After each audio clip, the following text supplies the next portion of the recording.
شیطان کا وسوسہ، پتہ نہیں قبول ہوگی یا نہیں، اتنی دعا تو مانگ چکا ہوں، ابھی تک تو کوئی نتیجہ سامنے نہیں آیا، اور مانگنے کا کیا فائدہ ہوگا؟ کیا واقعی دعا مانگتے ہوئے یہ وسوسہ نہیں آتا سب کو؟ یا یہ مایوسی کی کیفیت نہیں آتی؟ میری تو نہیں سنی جا سکتی، معلوم نہیں وہ کون خوش قسمت ہے جن کی دعائیں سنی جاتی ہیں، اس لیے چلو کسی اور سے کہہ دیتے ہیں وہ میرے لیے دعا کر دے، اپنے لیے خود کیا کرنا۔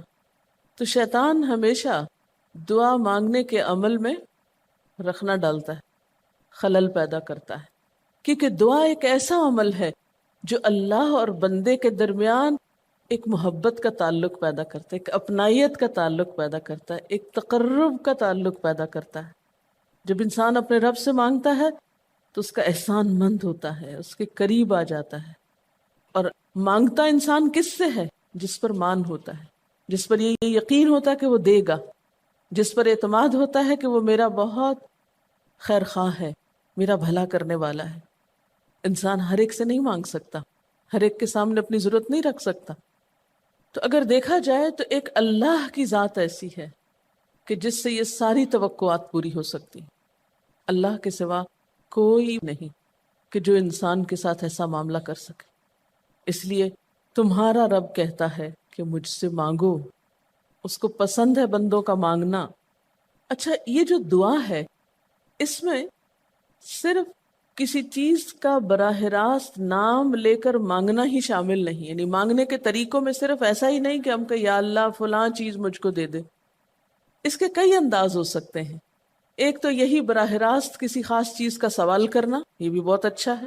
بندوں سے سوال کرنا برا ہے، لیکن اللہ تعالیٰ سے سوال کرنا تو عبادت کا درجہ رکھتا ہے، اور ہمارے اس مانگنے کے عمل کو بھی عبادت کہہ رہے ہیں، کیونکہ ایک تعلق ہے نا، وہ وقت اس کی یاد میں گزرتا ہے، اس کی طرف متوجہ ہو کر گزرتا ہے، اس لیے وہ وقت بھی عبادت بن جاتا ہے، وہ عمل بھی عبادت ہو جاتا ہے۔ تو ایک تو یہ کہ جیسے ہم سوال کرتے ہیں اللہم انی اسألک کہہ کے دعا مانگتے ہیں، یہ جتنی مسنون دعا میں آپ نے دیکھا ہوگا اسألک برابر سوال کا لفظ ہے۔ لیکن کچھ دعائیں ایسی ہوتی ہیں جس میں سوال نہیں کیا جاتا، صرف اللہ تعالیٰ کی حمد و ثنا کر دی جاتی ہے، جیسے حضرت ایوب علیہ السلام نے کہا تھا انی مسنی الضر وانت ارحم الراحمین۔ یہ بھی دعا کا ایک انداز ہے، مانگا کچھ بھی نہیں، بس اپنی تکلیف کا اظہار کر دیا اور اللہ تعالیٰ کی حمد و ثنا کر دی، مجھے تکلیف پہنچی ہے اور آپ سب سے بڑھ کے رحم فرمانے والے۔ یہ بھی نہیں کہا آپ رحم فرمائیے، کہ آپ تو سب سے بڑھ کے رحیم ہیں اور میری تکلیف آپ جانتے ہیں۔ یہ بھی ایک سٹائل ہے۔ اسی طرح کوئی ذکر کر دینا، مثلا استغفار پڑھنا۔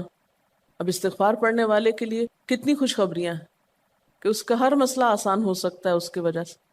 خیر اس میں تو بخشش کی طلب ہوتی ہے، ایک طلب کا انداز ہے، لیکن استغفار جو ہے وہ عام دعا سے ذرا مختلف ہے۔ اسی طرح درود شریف پڑھنا، اس میں اپنے لیے تو آپ کچھ بھی نہیں مانگ رہے ہوتے، نبی صلی اللہ علیہ وسلم کے لیے مانگ رہے ہیں، لیکن وہاں کیا ہو رہا ہے کہ جب آپ ان کے لیے رحمت کی دعا مانگتے ہیں اللہ تعالیٰ آپ پہ 10 رحمتیں فرماتے ہیں۔ یہ بھی ایک مانگنے کا انداز ہے۔ اب درود شریف پڑھنا جو ہے باعث برکت بھی ہے، عبادت بھی ہے، ذکر بھی ہے، اور ایک طرح کی دعا بھی ہے۔ کوئی دعا مانگ رہا ہو تو آمین کہنے سے بھی بات بن جاتی۔ مجھے یاد ہے کہ ایک دفعہ میں عمرے پر گئی اور طواف کے بعد جہاں میں نفل پڑھ رہی تھی تو نفل کے بعد میں نے سوچا کہ میں اپنی دعا کرتی ہوں، اتنے میں ایک شخص عربی میں کوئی دعا مانگ رہا تھا۔ اتنی خوبصورت دعا تھی کہ میں نے ایسی دعا کسی سے نہیں کبھی سنی، اور میں نے صرف آمین کہنا شروع کر دیا۔ میں نے کہا یا اللہ میری تو نہ زبان میں اتنی بلاغت و فصاحت ہے، نہ مجھے اتنی باتیں آتی ہیں، مجھے تو مانگنا بھی نہیں آتا، تو جو کچھ یہ مانگ رہا ہے مجھے بھی یہی دے دے۔ میں نے صرف آمین آمین آمین کہنا شروع کر دیا۔ یہ کتنا بڑا اس کا احسان ہے کہ ہم آمین کہہ کے بھی شامل ہو جاتے ہیں دوسروں کی دعاؤں میں۔ تو اسی لیے دعا کو عبادت کا نچوڑ کہا گیا، کریم، خلاصہ، ساری عبادت کا اوپر کا حصہ۔ دعا کرنے کے بعد مایوس نہ ہو، دعا میں جلد بازی نہ کرے، کیونکہ اللہ تعالیٰ نے قبولیت دعا کا وعدہ کر رکھا ہے۔ استجب لکم، میں قبول کروں گا تمہاری دعائیں۔ ہاں یہ ضرور ہے کہ قبولیت کی شکلیں مختلف ہوتی ہیں۔ بعض اوقات تو انسان کو بالکل وہی مل جاتا ہے جو وہ چاہتا ہے، بعض اوقات وہ نہیں ملتا جو وہ چاہتا ہے، بلکہ وہ دے دیا جاتا ہے جو اس کو زیادہ ضرورت ہوتا ہے۔ شعر کے انداز میں چیخ چلا کے دعا نہیں مانگنی چاہیے، یا تقریر کے انداز میں دعا نہیں مانگنی چاہیے، امید اور خوف کے درمیان اعتدال کے ساتھ۔ پھر اسی طرح یہ کہ دعا میں مبالغہ آرائی نہیں کرنی چاہیے۔ پھر اسی طرح کچھ چیزیں ایسی ہیں کہ جن کا اگر اہتمام کبھی ہو سکے کبھی کبھار تو بہت اچھا ہے، اور خصوصی جو قبولیت کے اوقات ہیں ان کا لحاظ رکھتے ہوئے ان مواقع سے فائدہ اٹھانا چاہیے، مثلا رات کے تیسرے حصے میں یعنی سحر کے وقت۔ پھر اسی طرح اذان اور اقامت کے درمیان، صف میں کھڑے ہو کر، صدقہ کرنے کے بعد، کوئی بھی نیکی کا کام کرنے کے بعد، عصر کی آخری گھڑی میں، جمعے کے دن ایک خاص گھڑی میں، سجدے میں دعا، رات کو آنکھ کھل جانے پہ دعا، جب ضرورت پیش آئے تو اللہ کی طرف رجوع کرے۔ وقال ربکم ادعونی استجب لکم، اور تمہارا رب کہتا ہے کہ مجھے پکارو، مجھ سے مانگو، میں تمہاری دعا قبول کروں گا۔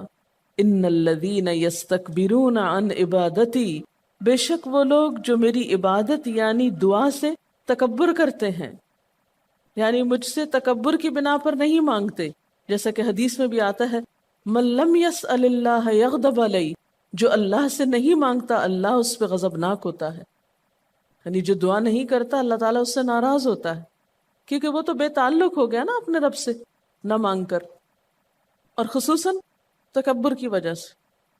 ایسے لوگوں کی جزا کیا ہے؟ سیدخلون جہنم داخرین،